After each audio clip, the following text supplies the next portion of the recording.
All right, what is going on, everybody? Welcome to episode 994, Talking Buffalo, your weekday daily driver for Buffalo Sports Talk and more.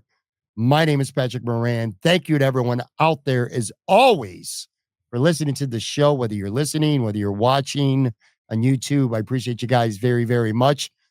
Today's episode, as always, is presented by Sunny Reds, 1531 Abbott Road, minutes away from Highmark Stadium.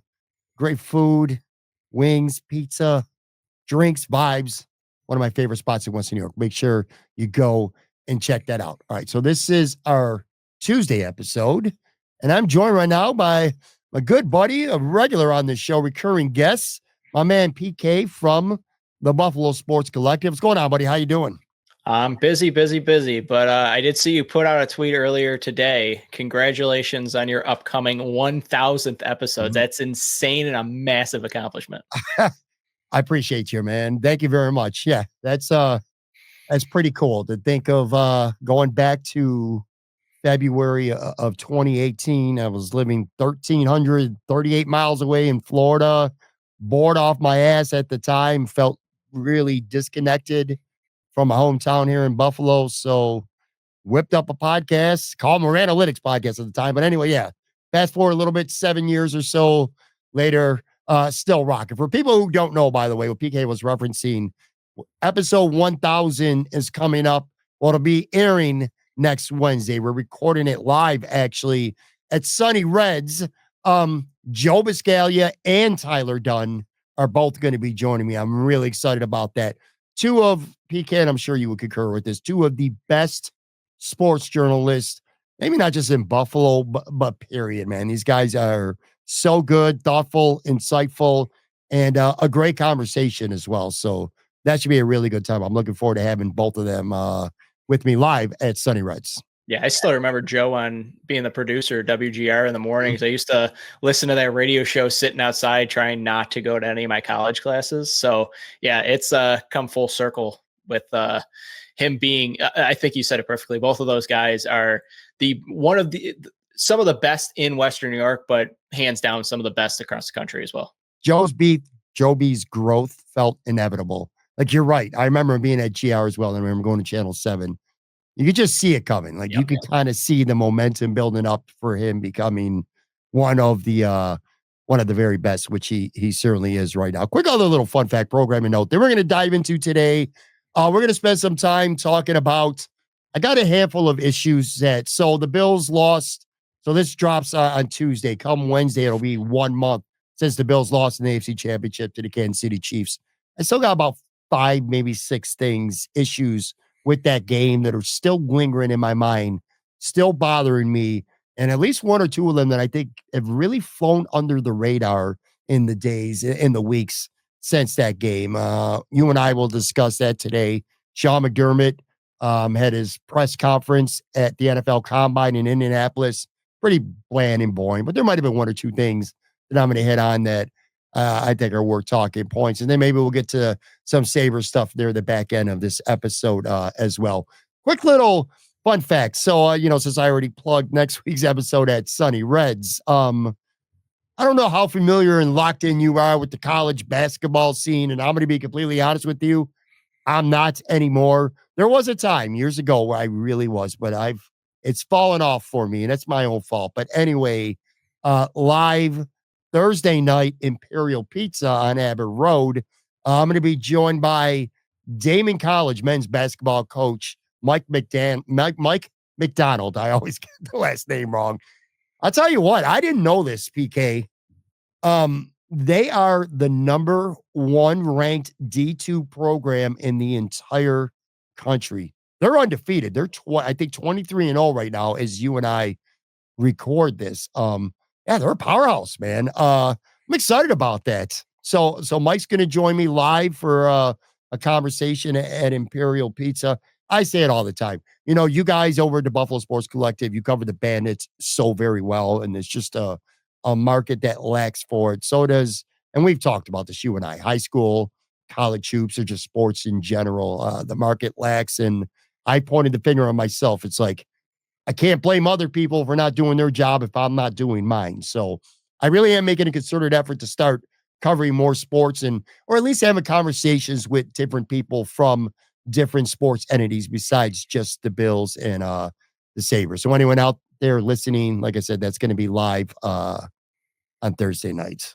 Yeah, funny story about that. Actually, I graduated back in 2010, and I don't know if you know much about NT basketball, the high school, but I believe he still has the record for the all-time scoring. But Aaron Davis went from NT and played with Damon for 4 years. And I like to say that I played as many minutes on that team as he did by sitting. So that that shows where my career went compared to his. But yeah, he graduated probably 2014. So, many years ago. But yeah, they were good back then, but they're an absolute powerhouse right now. I do remember seeing that. I think it was last week when that article or something came out about Damon being number one in the entire country. It's insane. It hats off to them and what they were able to do with that program. Just any type of attention on them is just fantastic. So that's awesome that you're having him on the show. Yeah, I'm looking forward to it. I'm looking forward to getting to know him a little bit. I know the name. I know he's been around for a long time. He coached at Canisius for many years, and he had a stint at Medaille, and now he's been at Damon for quite a while too. But yeah, they've been a perennial good team. But again, they're literally number one in the country right now. So I'm looking forward to having a conversation with him, kind of learn about his team and just the process and how he built just an incredible roster, which I did notice on the team was like 9 guys that are from the Western New York area too. So really interesting stuff. So that'll be on the show anyway on Thursday. All right, before we get into some lingering issues from this Chiefs game a month ago or so that are still bothering me, Sean McDermott, PK, did speak to the media. I thought, and I don't want to be critical of him because, look, first of all, Sean McDermott is not typically the best soundbite to begin with. You know what I'm saying? But this was a little particularly by the book, vanilla, bland, I suppose.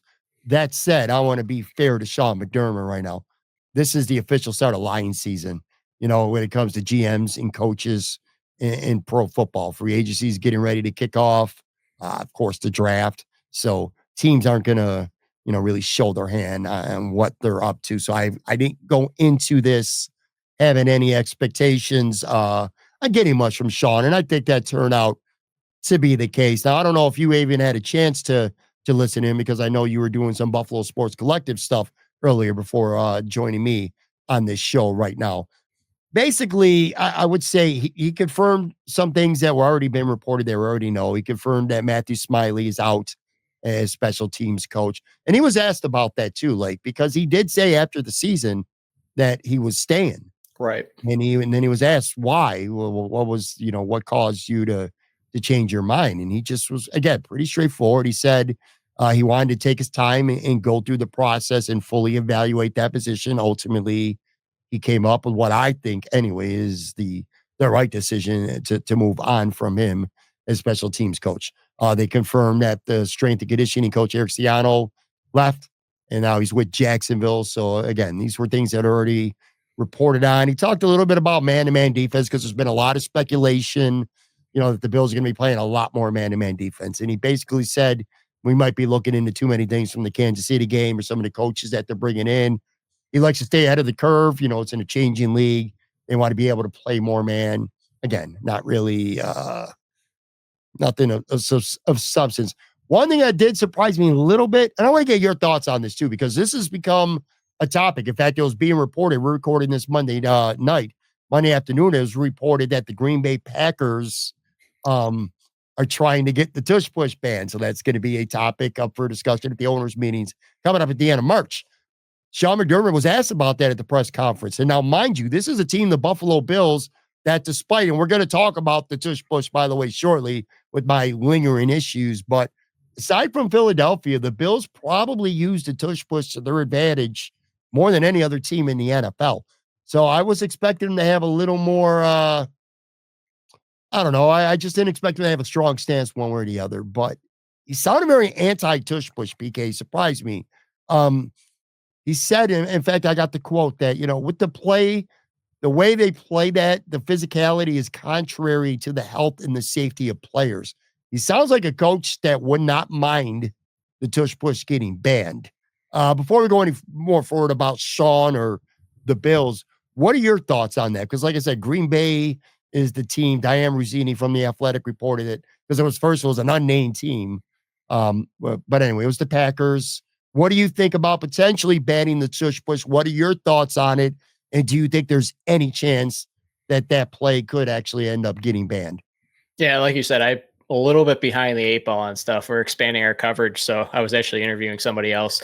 But I I see where his thought is based on the health and safety aspect of it. Mhm. Just because you got your star quarterback going in head first, getting pushed from behind into 360-pound guys. So I get that aspect of it, but it is a little curious that coming from a guy who has a quarterback and has an offense that has that type of play so critical in their playbook comes off as possibly looking towards a way of getting that out of the game. So maybe it's just coach talk. Maybe it's just him saying like, hey, yeah, if the league is truly about health and safety of the players, kind of like what they're doing with the kickoff and so on and so forth, I can see that from that aspect, but maybe it is just strictly coach talk moving forward about that. Maybe it's him deflecting based on like, and we'll talk about the inability to get the tush push working in the Kansas City game. But I am not against it. I I would be more against it if they would actually call like because you're not allowed to pull players forward. Right. If they're making any of those calls, I don't mind players. I actually love, I mean, some of the highlights and big talking points are when you get the big offensive lineman behind like James Cook, who's gets stuffed and then they push him for an extra 5 yards. I don't see any difference between that and a tush push to me, honestly. So if you're going to get rid of the tush push, I think you also need to get rid of the linemen that come up behind running backs and push them as well forward. Because to me, it's about the same amount of play. Maybe it's less health and safety on the running back or the wide receiver aspect of it because their momentum is stopped and then they just continue forward. But I mean, I'm not against it whatsoever. I would hate to see it banned. I mean, we've seen other teams be able to stop it. I think it's just sour grapes for some teams that just aren't able to stop the tush push whatsoever. Yeah, sour grapes by 31 other teams aren't the Right. Philadelphia Eagles right now, basically. And again, the Buffalo Bills, for the most part, until that Kansas City game, used it to their advantage. I was a little bit surprised to hear that.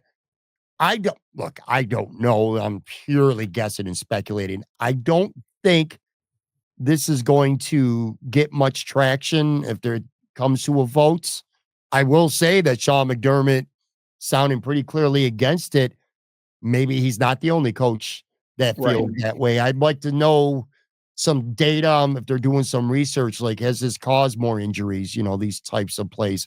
I know Chris Jones in the Super Bowl complained of hurting his neck on a tush push. Um, I don't know. I personally, I kind of differ from you. I don't like it. And it does sound like sour grapes. I will be openly admit that. But when you're playing a team, and yeah, look, it's kind of like when you complain about getting blown out. If you want to stop from getting blown out, make a stop on defense. It's kind of the same way with defensing the tush push. Or, why are you not coming up with a way on offense to do what Philly's doing with the Right. two guys who are right there? My bigger issue with the Bills in the AFC title game was how they were doing the tush push. It just didn't make any sense to me once they got stopped once anyway. But I can live without it. I'd like to see a league where they go back to the quarterback sneak. If you're going to run in just a quarterback sneak, and maybe there's a rule, like you said, even with running backs too, you can't get pushed from behind. Forward progress should automatically be blown dead right there. If you're getting pushed by your own guy from behind, you could stop forward progress right there. I can live without it. I don't know that. I don't know yet. This is too sudden. So this just happened today. I don't know if I have a strong take on it yet, but I don't love it. I don't. And I know it worked out for the Bills a lot. Like every time this year where it got to be 3rd or 4th and 1, like if it was 2nd and 5, or if it was 3rd and 4, PK, my mindset would be run the ball. Give me Right. 3 yards. Because if you get 3 yards, it's 4th and 1. Josh is going to get a yard. That's how I felt. Maybe it changes some strategy around too if it's not available. We'll see. But I don't have any confidence that it's gonna pick up traction, so to speak. So anyway, there was that. Just a lot of basic, like he talked about Philadelphia being that defensive lineman, a carbon copy of what you want to look at, of course. James Cook, very, very complimentary of James Cook, said he took a lot of pride and he was proud of his development. And that's what you love about coaching, seeing a guy become what James Cook has become. He said on the business side, the business part will take care of itself. Brandon is and will be on that. Quick little side note here, get your thought on that. There's a lot of people out there who just consider James Cook and basically another Devin Singletary, just a system guy, and it don't really matter who the running back is. I don't subscribe to that school of thought. I would implore people to go watch some of the runs, some of the game-breaking runs that he had, some of the holy shit, how did he find that little crease in a hole and go for 10, 11 yards? Or especially, I would point you to that Kansas City game, that fourth down, where he literally willed his way into the end zone for a touchdown with stretching himself where it looked like he was stopped. Now, I get it. This is an ongoing debate we've been doing on this show every day, PK. It's like, if you're going to pay a guy $15 million or anything close to that who plays half the snaps, literally just plays half the snaps. But I think he's their best player on the offense, not named Josh Allen right now. Like, I'm not eager to lose him.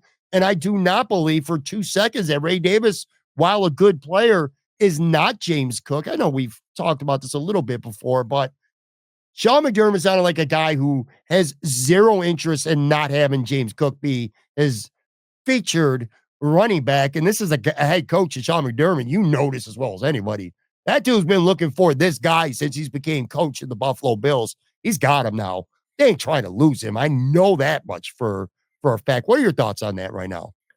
I'm against the 15 million. I think 99% of the people are, but I am also not one of those ones that is saying that he is not, he's replaceable to this team. You've been looking for a player like this since primetime LaShawn McCoy. Like, there hasn't been another player like that since him walking out the door.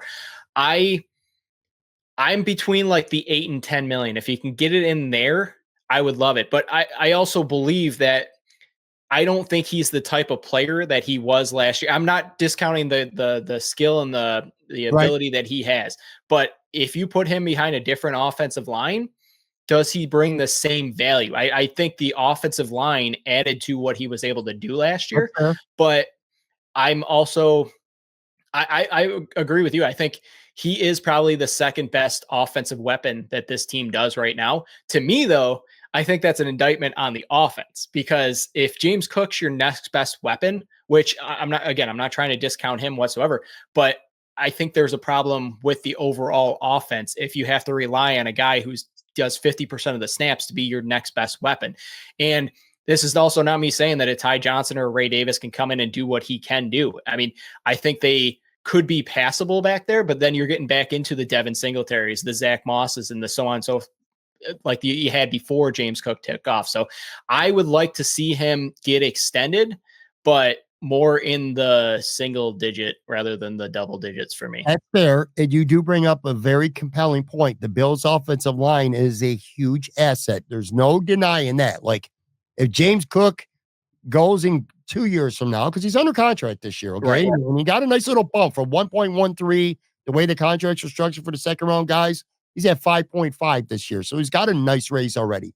But let's just say he plays this year out, doesn't get a raise or whatever, and he leaves the free agency and he goes and gets a big bag from the Raiders, a team like the Titans, the Raiders. The offensive line ain't that good. Are you going to get a guy who's found the end zone 18 times? You know what I mean? It looks like a top. To me, he is absolutely a top 10 running back in the NFL right now. I will argue anyone who disagrees otherwise.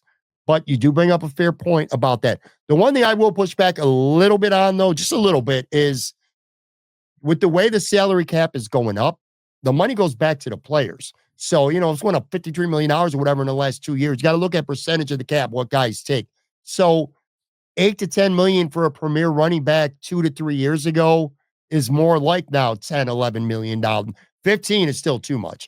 But you know what I'm saying? But like 8 to 10 then might be like 9 to 11 or maybe even 9 to 12 with the evolution and the rise and the increase of the salary cap, if that makes sense to you. No, I completely agree. That should be something that I dive more into is, is less the money and more about the percentage of the cap, because I think that's a big thing. And even when, I haven't been big into the NBA in years and years and years, but all the giant contracts that are coming out there, instead of looking at the actual dollar amount, it's the percentage of the cap that's going to that player. So yeah, you hit the home nail on the head on that one. It's the percentage rather than the amount, especially with the salary cap going up. And that probably is going to go even more bananas as the years go on.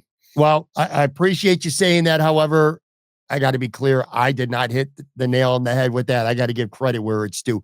Joe Marino has been talking about this a lot on Locked On Bills, and that's really, and I listen to him all the time. Joe's one of my favorite Bills content guys out there. Anyway, that's really resonating with me, and he's been hammering home.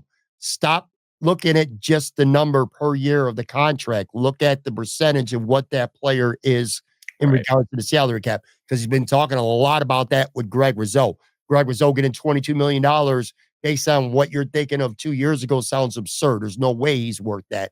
But with the way the cap's going 2-3 years from now, and he's only taking 6% of your cap up or 7% of your cap for a number one, at worst, a second best edge guy in your team who's still young, it starts to make more financial sense. One thing, again, all in all, I thought it was vanilla and bland. But the one thing that I did take note of, maybe more than anything else, was the Keon Coleman talk. And first, he was asked about receivers, and he talked about how he likes speed and separation and how that's important. He said that without saying that's what we're going to target in free agency. But he talks about speed and separation. I remember during this time last year, Brandon Beane was talking about speed and separation. I think that was why it was so shocking the Bills went in the direction that they went in, both free agency and the draft especially. He made it really clear that Keon Coleman has got a lot of improving to do. I mean, he was complimentary, but he also called it, like, I think an up and down year, a little bit rocky. Brandon Beane was kind of obvious after the season. It was, he did not come back well from that injury. Sean McDermott, without saying it so much, was calling him just an inconsistent player right now, and they hope that he can grow. I found that interesting, PK, and I also wonder, if Brandon Beane's talking about speed and separation, Sean McDermott's talking about speed and separation, what happened on draft day when you got Xavier Worthy, who's got those two skills, if nothing else, right there? You trade down and you take a bigger, slower jump ball, improvising, play breaks down kind of guy, as opposed to a great route running separator, with that downfield blazing speed. Doesn't it sound like peculiar to you now, a full year later? We're not being, instant armchair quarterbacks. We're talking about, we just watched him play for a full year. Doesn't it still feel a little peculiar to you, the route the Bills went when it comes to wide receiver? Yeah, especially with some of the comments coming out now, is he was inconsistent and we got to see growth. And that's kind of what everybody else was saying before the season, is not to expect major things from this guy because he has a lot of work to do at that position. It was known going in. Like, I don't think anybody was expecting him to come out and have like 75 for 1,100 yards. Like, that's not what we were expecting from him. So it is very puzzling because they're almost contradicting what they ended up doing last year. When they said they wanted speed and separation last year, they're still saying it this year, but none of the moves they made indicated that that's the direction they actually wanted to go, including in season. Like, I know Amari Cooper did not cost that amount of money, but even he is not a big speed separator guy. And again, I would still make that move 9 times out of 10, but still, all the moves they made, Mac Hollins, I know he was coming in to be the replacement of Gabe Davis to be the blocking role, but again, who did they add that fit that role? And then you drafted a Keon Coleman who also didn't fit that role. So it's like they're talking out of both sides of their mouth that they want this, but they go and get that. Their actions suggested otherwise. Right. As we get to a break here, I will add this last piece about Coleman. And I want to be clear. This is my personal opinion and speculation. This is no inside knowledge, nothing at all whatsoever. It's just my own personal opinion. I feel like this is an organization right now that has some buyer's remorse when it comes to taking Keon Coleman. Like, I think if they could go back in time and do things differently, they would. Especially seeing what Dwayne Carter did his rookie year too. But even if it wasn't going to be worthy, and even if they traded down from 28 to 33, I still think if they could go back and change it, they would do things differently right now, even if it didn't end up being a receiver that they took at 33. I just feel like there's a lot of skepticism right now inside those walls at One Bills Drive on just how consistently effective Keon Coleman can be. And look, PK, we might play a clip back 2-3 years from now of this and be like, holy shit, did Patrick sound like an absolute idiot for saying this? But do you think I'm off base real quick here before we get to break to feel that way? Like, do you get a sense that maybe there's just judging about them still talking about speed and stuff like that, that there might be a little bit of buyer's remorse that they kind of wish they could go back and have a redo with that after just 1 year? You just want a long clip, so I'm included in this too. So you're not just solo. But yeah, I agree. It's I think they're having buyer's remorse. Maybe not just based on looking at, Xavier Worthy was at that pick and the speed and the ability that he has and his flashes. He came out longer or towards the end of the season and into the playoffs. And even if you want to exclude what happened in the Super Bowl because that was garbage time, but that's the type of wide receiver he's kind of describing. And they traded out of that pick to go back down and get Coleman. The only thing is, I wonder if this remorse is more, did they have some type of deal that they didn't pull or had the ability to move up to where Jacksonville was, and Brian Thomas Jr. sitting 2 picks away from where they were? That one would hurt way worse than trading back. If they had the ability to move up a couple spots to get that type of player, that would be, I would not be able to sleep at night.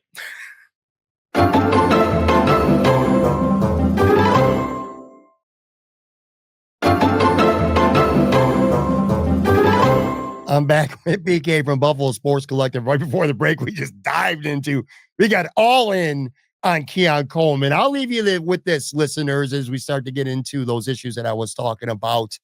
If you could go back, usually after 1 year, I'd be like, it's way too early. And it is still too early. But if you could go back right now and say, what would you rather have on the Buffalo Bills, knowing this football team right now? Would you rather have Xavier Worthy, or would you rather have Keon Coleman and Dwayne Carter? Because that's basically what the trade was. What would you do? I'd be willing to bet, if everyone was being honest with themselves, 85 to 90% of fans would be like, give me Xavier Worthy right now. Now, Keon Coleman and Dwayne Carter have the potential to prove us wrong, and I hope they do, obviously. But right now, Anyway, all right, let's get to, I got 5 things that it's been a month now. I don't like to let shit go, PK. Let's just put that out there too, man. I am not good at letting shit slide and moving on. I'm terrible with football. I'm terrible with my wife. I'm terrible just in life in general. I don't let shit slide, man. It festers in me. Some stuff I've moved on from. I accept it. The Bills lost a blown opportunity. You know what? Side note. Do you feel like this year was a bigger blown opportunity than 2021? Because 2021, the game was over, okay? But they still would have had to win another game. I think they would have. But this was in 2024, you make 1 or 2 plays and you're in the Super Bowl, period. That's why I feel like this was an even bigger blown opportunity, even though that was the biggest gag job in the history of coaching in 2021. They still had to go and win another football game. Do you feel, quickly here, and then we'll move on, that this, as you thought about it now, it's been a while, does this feel like a bigger blown opportunity to you this year, or do you feel like 2021 was still it for you? That's the first time I've been asked that question, and now I'm puzzled. The way you described it, yes, because there's still no guarantee that if they do get that stop with the 13 seconds game, that you're able to beat Cincinnati. Looking back and looking forward on all the lack of success they've had against Cincinnati, there's no guarantee you're able to beat Cincinnati and make it to the Super Bowl to face the Rams. This one, while I still don't think they beat the Eagles in the Super Bowl, you get to a Super Bowl and you just got to get there to have any type of chance. So yeah, I think based on the game it was, and a couple things go a different way, and we're about to get into that in a second, I do think that this is a bigger blowjob than the 13 seconds, just because, again, you have to go to the AFC title game and win that one just to get the Super Bowl. This one is a couple plays away and you're in the big game. So yeah, first time without thinking too much into it. Yeah, I agree. This was a bigger choke job and a bigger blown opportunity. Yeah, I agree with that. And I would add this too. Everyone says this. Who knows how Philadelphia comes out and plays against the Bills? I think the Bills' offensive line is substantially better than the Philadelphia Eagles. Very true. Josh Yep. likes some time to throw. It's also a week-to-week league. You know that. Look, the Eagles look like world beaters. They killed the Chiefs. That was just a bad matchup for the Chiefs on that day. But look, I mean, the Eagles almost didn't even get into the NFC Championship game. You know, the Rams were like a play away in the snow on the road in Philly from beating them in the divisional round. So you never know. It sucks to never know. But anyway, back to some of these issues that still linger with me. I got 5, and I'm going to give you 2 of them because I think they kind of lump together because they lead back to the same person. Number 1 is not adjusting to the tush push. It worked all season long. Josh takes the ball, he takes a step left, and he gets that first down or the touchdown. It's been like that all season long. The Chiefs, and they said it after the game, they completely sold out. They were not going to let him run or get to the left. They stopped it. They stopped it twice.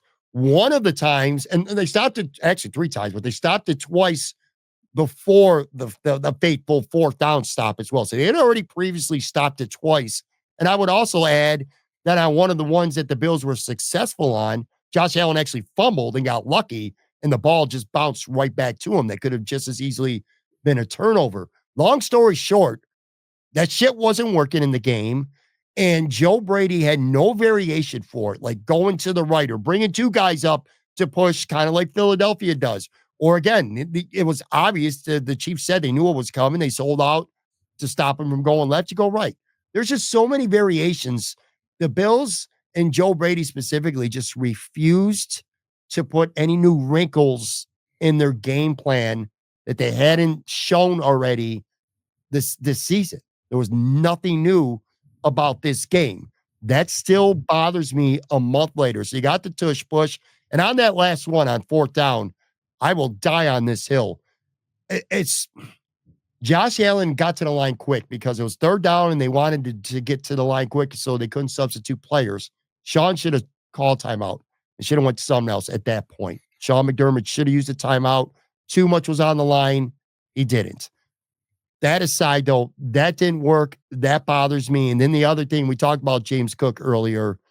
James Cook, just his lack of touches. 13 carries in that football game, 3 catches, so 16 touches. Obviously, none on the final drive. Forget about the final drive, because to me, here's the thing, PK. If James Cook touches the ball 20 to 24 times, I don't think it's coming down to the final drive. I thought, including Josh Allen, on this day, James Cook was their most consistently good, hard to stop player on this entire offense. And I'm counting Josh Allen this time as well. And I circle back to Joe Brady here. James Cook played 45% of the snaps in that game. Even if he's a decoy, have him out there more often. It's bothersome, his usage in that game. Something they did all season long. Like I said, no new wrinkles, no additives to the offense, nothing that Kansas City had not seen before. So I guess I'm using these first 2 points, PK, to kind of go at Joe Brady a little bit. I thought it was a terrible job by Joe Brady, and it still bothers me a full month later. Yeah, it was not a great night for him whatsoever. But we have an X account or Twitter account or whatever you want to say. We almost never send out any tweets whatsoever during any games. Like, that's not just something we do. This was one of those ones where I went, are they just incapable of going in any other direction but the left? It's mind blowing. Is Josh Allen just incapable of going straight or to the right? Like, every single time, everybody at home knew they're going to the left. Don't you think Kansas City knows they're going to the left? Switch up the play or something. Maybe you can burn them with a slant or something, but they sold out to the left, and it was every single time. So the inability or the stubbornness not to switch up that play, I do agree that has not been hit home enough across media or anybody that just go straight. Like, I don't understand how that's not possible. I understand the success they've had all season long, but it ain't working in this one. And that follows through to, yes, what has worked all year long is Ty Johnson in those 2-minute drives and that better 3rd down back and whatever. In this game, James Cook was the best back. It's win or go home. Change your philosophy. James Cook was having an unbelievable game.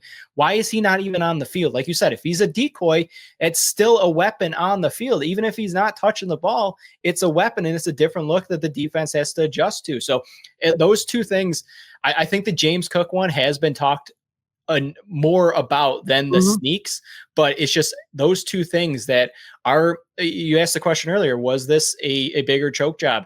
Those two easy fixes could have stopped that from happening, and they could have been in the Super Bowl. It does blow my mind a little bit going straight or going to the right, because you look on the right side and Osiris Torrance and Spencer Brown are bigger than Edwards and Deion Dawkins, and they're run graders, man. They're bigger boys. And I get it. It worked on the left all year, but you could try it once. Hell, you could even try it twice. At some point, you got to know they're selling out. It ain't going to happen this way. Do it a different way. And Joe Brady refused to budge when it mattered most, including the Cook usage. And I know people, I'm sure there's a percentage of people out there right now that are listening to this and be like, come on, man, are you regurgitating Kansas City shit? Yes, I am. Yes, I am. I am absolutely doing that today because it is 1 month. Well, tomorrow will be 1 month, and the shit still eats at me. And I'm going to give you another point here. This is something I think has went way under the radar with at least most media outlets, fans, and content creators. Calling you all out a little bit here. I think how badly Greg Rousseau played in this game has not been talked about enough, but also Terrel Bernard, I thought, had an absolutely awful, awful game. That, you could look at the tush pushes and all these other things, and that defense, they did get 2 stops in the second half, and they held them to a field goal. I get all that, man, but Greg Rousseau, Terrel Bernard are 2 of your core players, 2 of the best players on this football team, 2 of your leaders, and they face planted in this game, man. They were, I didn't want to call them non-factors. They were almost no-shows, and the only time you would notice them is when they got beat. It's like a center in the NFL. You only notice a center when he whiffs on a block or has a bad snap. That's what this was like for the Bills defense, but more specifically, I expect Kyrie Elam to suck. Basically what I'm telling you. I don't expect A.J. Epinesa to come out there and turn the game around, or Dwan Smoot, all right, or Daquan Jones at this point of his career. But I expect Greg Rousseau to have a positive impact on this game, and I expect Terrel Bernard to have a positive impact on this football game. Neither of them did. It reminds me of the year before that when Ed Oliver no-showed against the Chiefs, and the year before that when Ed Oliver and 8 other guys on the defense no-showed against the Bengals. These big games, these big defensive players, these big stars are being complete no-shows. And I think that is really because there's bigger talking points. But this has really flown under the radar big time. Rousseau and especially Bernard. I'll have to take your word for Bernard, because I'm completely blanking on his game in that one. Maybe it's because of a non-factor he was. So maybe I'm just spitting out the truth there. But yeah, Greg Rousseau, I mean, he spent more time getting pushed down and pancake blocked down on the ground than he did in the backfield. And it's just, it goes back to, and maybe I'm on an island with this one. It goes back to good, not great players. And I personally am not willing to pay Gregory Rousseau the money, and regardless of what the percentage will be, I don't think that he's a game wrecker, and I don't ever think he's going to be a game wrecker. You have AJ Epinesa on the other side that you just paid money to, not a ton, but he's another good, not great player. I think Gregory Rousseau is the same thing, good, not great player, and there's not enough great players on this defensive line. I think Ed Oliver, to his credit, he stepped up and he had a great playoffs, and I think he redeemed himself for prior years. He was one of those ones that you needed to step up, and he did. And Gregory Rousseau was somebody that you needed to step up, and he just fell flat on his face, metaphorically and physically. It's just, he was not good enough in this game. I don't think that one was hammered home enough.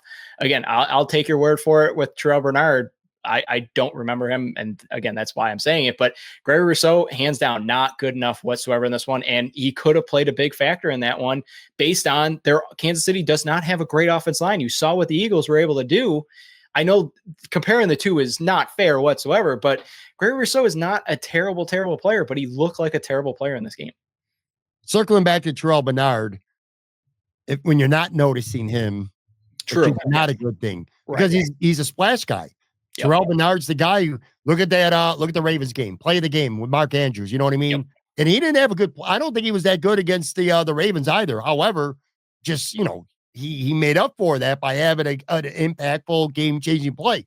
Kind of my point. Needed that in the Chiefs game. You needed that, and it was nowhere to be found from a guy that you're counting on to be that. Now look, he got injured early in the year.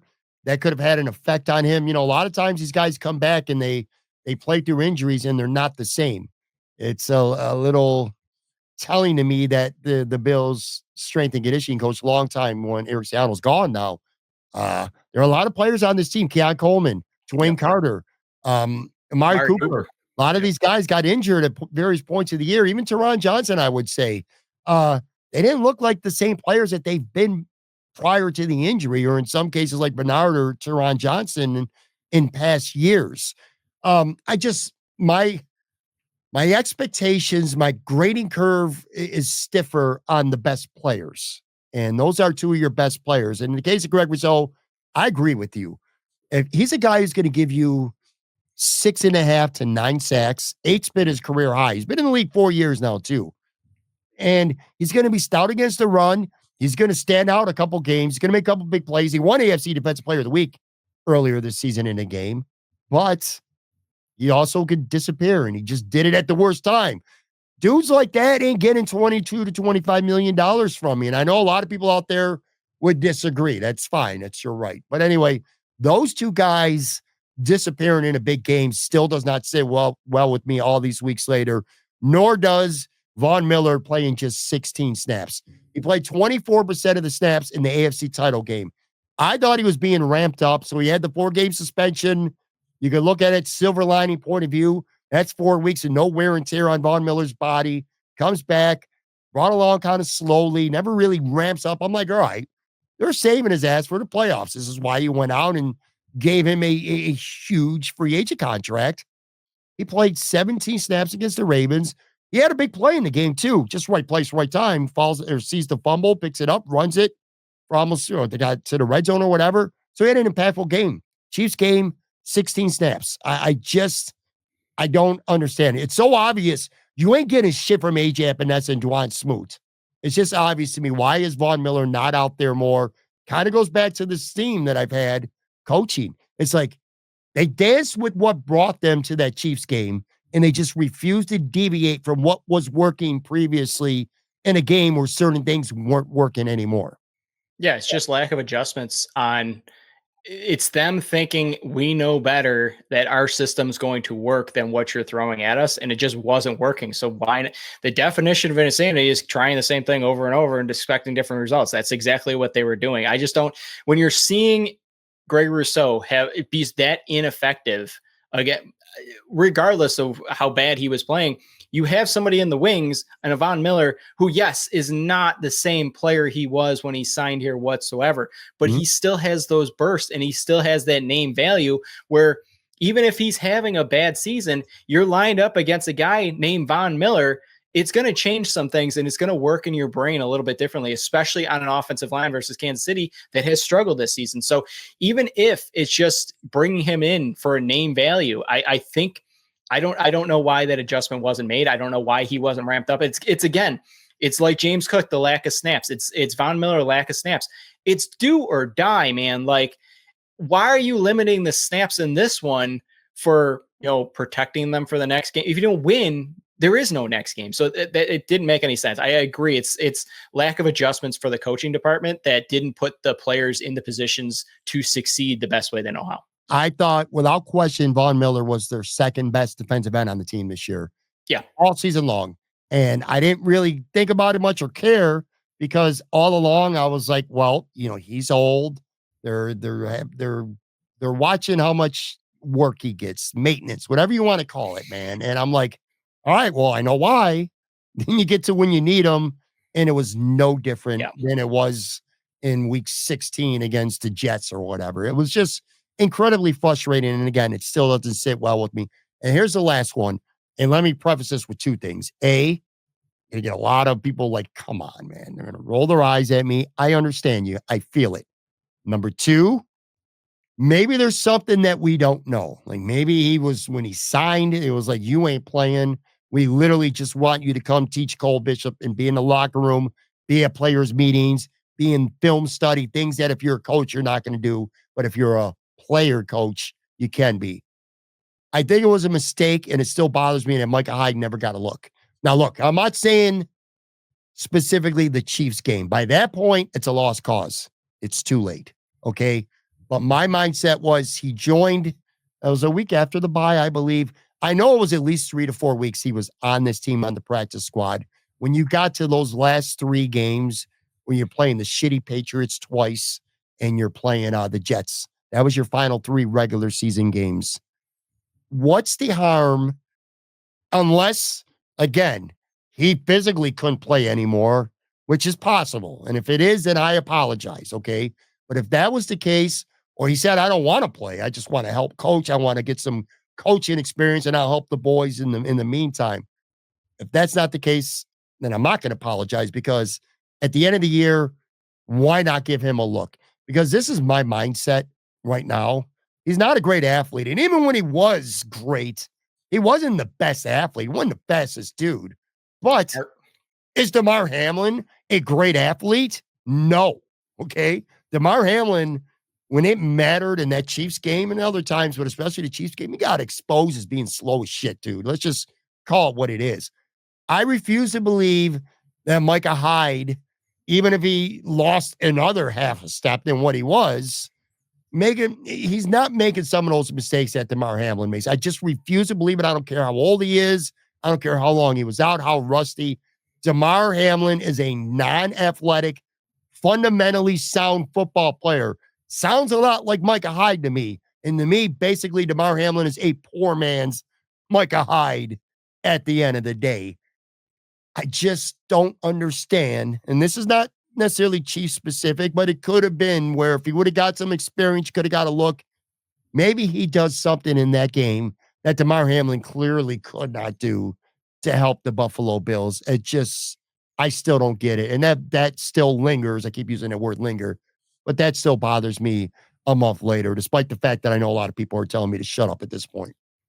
No, I agree with you. There had to be something going on behind the scenes that it was either understood by him or understood by the team that I ain't putting on another uniform, because I can't remember who put it out, but they were saying that the ramp up period is perfect where he's going to be able to be elevated for the games, play a few rotational snaps and see what he's still got. That way, if he's needed in the playoffs, you got him. And it just never happened. And even up to the Kansas City game, me and Phil are talking, we're like, okay, Micah Hyde's definitely going to get elevated for this game because Taylor Rapp's out. Like if one of those other safeties gets hurt, what are you going to do? Kareem Jackson? I mean, is that the only other safety really on the lineup right now?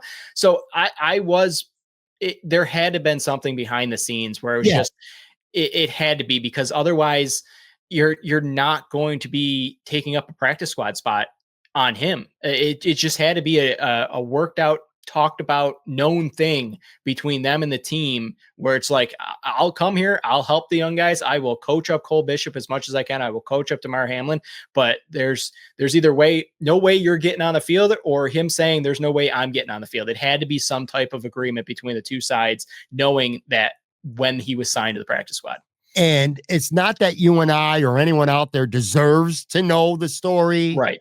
But it would be nice to know the story, because then you wouldn't have idiots like me being critical of it. Because I look at that Patriots game.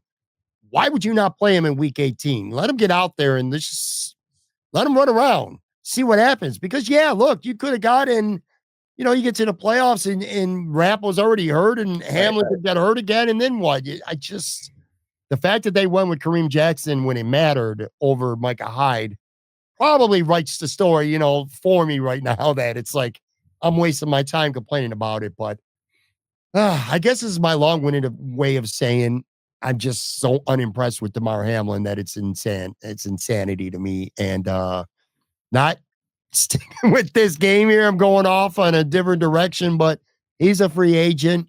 I wish him the best.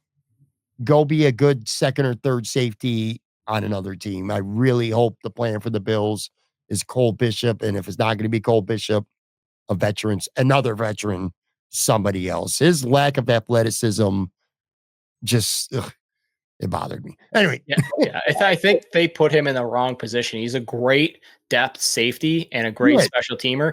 They put him in a position where he was not going to succeed, and there was areas of his game that were clearly going to be exposed by other teams, and it definitely happened. And it stinks for him because he's such a great guy. But when it comes down to it, performance is all that's really judged on the field. And I think they put him in a position it was a no-win situation for him. Yeah, and let me be clear, man. I'm not one of those fucking idiots who are like, well, Damar Hamlin only got to be on the team because he almost died, and Sean McDermott felt sorry for him, and that's why he's on the team. No. He is a very serviceable, rosterable depth guy. Yep. You could do worse. Like I just said, third safety, go get someone else. You could do worse than Damar Hamlin. My fear is knowing Sean McDermott the way I do and how he likes some players almost in an unhealthy manner, some of the guys that he really likes and stands by. I don't want to see Damar Hamlin back because if he is, he might be the starting safety again. Let's just put it that way. Yep. I don't need to see that shit in my life. But anyway, those were the 5 big things. I'm still a little bit bothered that they stuck with Kyrie Elam when it was just obvious he couldn't cover anybody. But you know what? Was Jamarcus Ingram going to do much better? I highly doubt it. So maybe I'm just, yelling at the clouds at this point. And then Amari Cooper. You can almost talk about him like you do Von Miller. It's like, all right, well, you're ramping him up. Again, the Joe Brady, dance with what brought you. Him playing 40, 45, 50% of the snaps and most was the way it was almost the entire time. But now you're playing the Chiefs. This is a guy who far and away was their most proven wide receiver, but you would never know that. You would never know that by the way he was used for most of his tenure here in Buffalo. So it's like, hey, let's ramp him up. Nah. Okay, he'll play 44% of the snaps in a game where you're going to throw the ball plenty and have to score, 30 points or more to win. But he's not even going to play. He's going to play less snaps than Mac Hollins and Curtis Samuel, Kiako, whoever the freak at this point. It's almost like they're saving these guys for the next week. And it's mind-blowing to me. Yeah. Put that on the list too. That's not a small thing anymore. That just became a big thing. So now it's not 5 things that are lingering. It's 6. The fact that you went and got Amari Cooper, and by the way, he gave up a day 2 pick, so the Bills are not going to have a 3rd rounder this year. I don't blame Brandon Beane for the trade. I like the balls. Go do it every year. Go to the trade line. Go trade a 3rd rounder. Go get a guy who's going to help you right now. He just didn't help him enough, and I feel like there was a lot more meat on the bone with Amari Cooper than we ended up seeing. So anyway, those are the things about the Bills, like I said, that are still lingering. Is it an unhealthy obsession, though, PK? Should I just be fully moved on at this point? I should be looking towards free agency in the draft. I should just be completely over it right now, right? Should be. Yeah, it's Buffalo. What can you expect? We bleed black or blue and red. I mean, if we're not talking about it, this isn't true Buffalo. That is true. And I'm mad. I'm still mad because I just, God damn it, man. This was a Super Bowl team. I will die on that hill. This was the year. I said it all season long. Everything felt different about this team. The way they would win some games that they would lose in the past. That 4-game stretch where Josh Allen became Superman, where, in my opinion, that's what locked up the MVP. Getting over the hump against Baltimore. Shouldn't say nobody. Most people thought that Buffalo weren't going to beat the Ravens, and they did. And I'm like, and the Chiefs weren't that good. This was the year, and this was just a big blown opportunity. And I think when you summarize all the points that I made, it comes down to coaching. I just think Joe Brady on offense and Sean McDermott and Bobby Babbage on defense, I keep saying it, danced with what brought them. They just did it too much, and they didn't deviate. And I think they paid the price for that. Before I let you go, man, you're Sabres guy too, so apologize to all you Bills only fans out there right now, but hey, at least we waited to the end of the podcast. The Buffalo Sabres, well, they're still sitting dead ass last in the East as we record this by 4 points. They got 51 points in 55 games. Pittsburgh's 4 clear of them for second last. That's obviously bad. But good news, they've not won 5 of their last 6. And they've scored at least 4 goals in 5 of their last 6. That game on Saturday, admittedly, kind of an anomaly, but still, that was fun to watch. And I actually did watch it, not on purpose or, by by choice, but I happened to be at a bar enjoying a couple of cocktails and the game was on. So I was like, yeah, I'm gonna watch this game. And they gave me a lot to cheer about, a lot to be happy about. What the hell's your take on this team right now? Because they don't look like their offense looks fine. And they go through stretches where they look like we'll say a formidable organization. But then you look at the standings and there's nobody in the East that's below them. They're like fourth from the bottom in the whole NHL too. What the hell are we making of this team right now, man? So it goes back to, I think I said it on the last show, and this was pre-Super Bowl. It's because they're out of it. It happens every year. As soon as the pressure's off, that's when they turn it up. But we said it. I said it on our show that dropped on Monday. I am going in for the rest of our podcasting world, assuming that the Sabres are never making the playoffs. That is going to be my mindset for the end of time, that they're never making the playoffs. So if I go in with that mindset, it might have I might have more pleasure watching this team because my expectations are not playoffs. I enjoyed the Saturday game because I went in there knowing that playoffs are not a thing. So if they can entertain me and you can get blown out 6-0, but if the game's entertaining, I'll buy it again. Like I'm back in because I am going in with expectations. This team will never make the playoffs again. If I go in with that, I will be as happy as a clam. I mean, I'm running down. All right. So I said they've won 5 of their last 6. Okay. And then you look at their next 5 games. So they're at home tonight, people listening on Tuesday. So they're at home against Anaheim, at Carolina. Oops. But then they got a home and home against Montreal and a home game against San Jose. So their next 5 games, 4 of those games are very winnable. And let's just say for the hell of it, man, they win those 4 games. So they go get 8 of the next 10 points. Let's say they get even 7 of the next 10 points, which is a pace that Lindy Ruff said he wants his team to do in 5-game increments. You combine that with where they're at right now.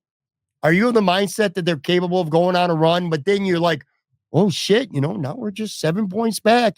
And that's where they lose like 4 out of 5 and get buried right back to the cellar in the Eastern Conference. You kind of feel like that's what's coming right now. We've been covering this team too long because 7 was the magic number in my head. As soon as they're within 7, that's when the bottom's going to fall out. It's guaranteed. Like it's like taxes. Taxes are going to come. The Sabres are going to get within 6 or 7 points, and then the bottom's going to fall out. It happens every year, and it's just it's so frustrating because you see the talent that's on this team. Like going into the season, I was one of those suckers that bought into this, and I was one of those suckers that bought into Lindy Ruff's coming in here to get them over the hump and get them in the playoffs. I saw the path for it. And these games, these last 5 games, are proof that the talent was there. It's just they are not capable of getting in because they're weak mentally. It's from the top down. As soon as the pressure's on, they're going to collapse. It happens every single year. Just replace the names on the back of the sweaters. It's just, I'm changing my mindset moving forward. I'm going to be a happy Sabres fan moving forward. It's kind of funny. You covered the Bandits too. And it's like, it's a big deal when the Bandits lose. They finally did lose a game. Finally, it's a big deal when the Sabres win or go on a little bit of a streak and are impressive, even just for a little bit. Well, all right. Well, based on that though, last question. So getting back in the playoff race, that shit ain't going to happen. All right. I mean, I know is it feasible? Technically, sure. Is it going to happen? Hell no, it's not going to happen. But let's just say, all right. So the trade deadline is Thursday, March 9th. Which is, this drops on Tuesday. So about 9 days from when you listen to this is going to be the trade deadline. I just ran off those games and they play them all before that. Let's say the Sabres win 4 or 5. They're playing good hockey, but they're not going to make the playoffs. But you do got guys like Peterka and Quinn, Kulik, a lot of these young, just a lot of core players. You want to win. They're not trying to tank. They're not trying to finish in the bottom of the standings. That's embarrassing. Lindy Ruff's not here for that. Okay. He's not worried about the future of this organization right now. Trade deadline, you're on a roll. What do you think does that change how they may approach the trade deadline? Now, Zucker and Jordan Greenway are both pending unrestricted free agents. They will surely, especially Jason, I would assume, well, actually both of them, they'll both have some legit value, I believe. You could get a decent draft pick, maybe a prospect or whatever for these guys at the trade deadline. What kind of message do you think that would send, though, to the fans and to the organization? You're playing really good hockey. You're winning, so you've won 5 of 6. let's say they've won now 7 of 9 or something like that before the day or going into the deadline.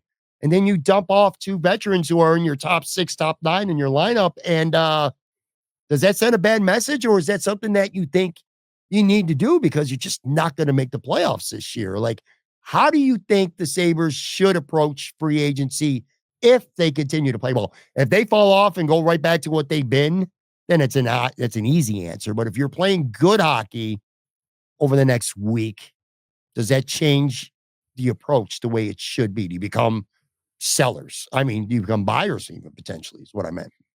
Yeah, regardless of what they do leading up to the trade deadline, I still think they need to be buyers. Like I not just a mindset, not trying to get back in the play, none of that. It's just there's far too many seasons where they're just selling off these pieces. And everything I'm hearing, Jordan Greenway's loved by Lindy Ruff. If Lindy Ruff is the head coach next year, which I'm assuming he's still going to be, unless he just goes like, I'm not dealing with this crap anymore, I can go retire and not have to deal with all this stuff.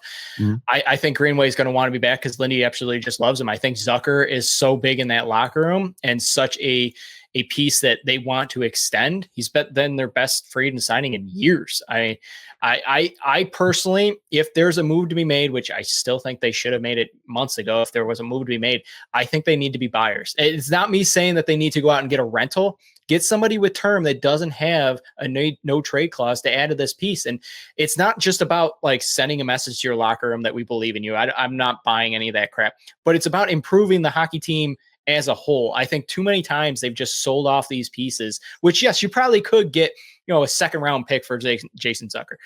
I'm not waiting 5 years for that guy to come back through the system. We got enough of that down in the AHL that aren't really doing Rosine. Like, what's up with him? Like, so many of those names, it's just come to the NHL and just don't fulfill the biggest goal of what they're expected to be. So to me, I'm looking for a younger guy, even like an Alex Tuck type of player that's out there that still has term left, that doesn't have a no trade clause, that will come here and improve the team. So less about selling off pieces and more about trying to bring somebody in to add to this piece, not trying to make playoffs, not trying to send a message to the locker room, just improve the team as a whole. Yeah, I'd say there's 3 things right now between now and the end of the season, and don't put the playoffs in your mind, anybody. Just don't do it. But join me. No I playoffs. I still think there's a few things of interest. Most notably, like I said, what happens to the trade deadline? Well, how do they approach that? That's 1. 2, do they play well enough from now to the end of the season that Lindy Ruff wants to come back? Does he say, you know what, I've had enough, I'm going to retire? It could do that. It could happen. If they play shitty enough down the stretch and he feels like they're enough of a lost cause, he's got a 2-year contract. It's like, I really don't have it in me to go through another year of this shit. It's on the table, I think. So how they look might determine if Lindy comes back. And then last but not least, whether he wants to come back or not, how they look down the stretch might determine if Terry Bagula gives Kevin Adams another year to have a summer and see what he could do to help build this hockey team. To me, it would be unprecedented. It's not, but it would feel unprecedented to bring back a GM for a 6th year when you're at the bottom of the fucking standings, which is what I'm getting at.